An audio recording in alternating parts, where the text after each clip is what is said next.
Alrighty guys, welcome back to Everything Off-Road, and in today's video I'm going to show you guys how to put on a hour meter. So pretty much what you do is you find a spot to mount the hour meter, and then it's this singular wire. I have it wrapped up here because this is just extra wire.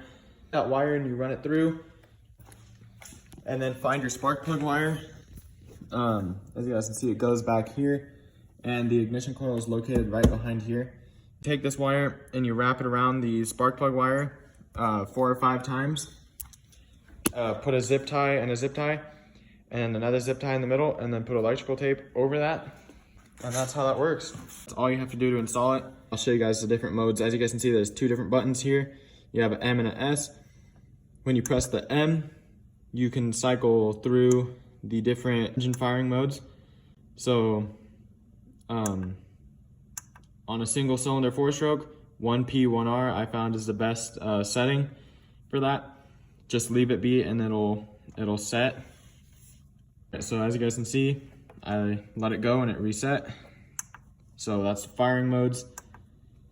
This is the service interval. So what you do is you hold S, and then if you press S, you can cycle through the different numbers. And then if you press M, you'll be able to cycle through the different digits. And just leave it like that, and it'll reset back to the hour setting.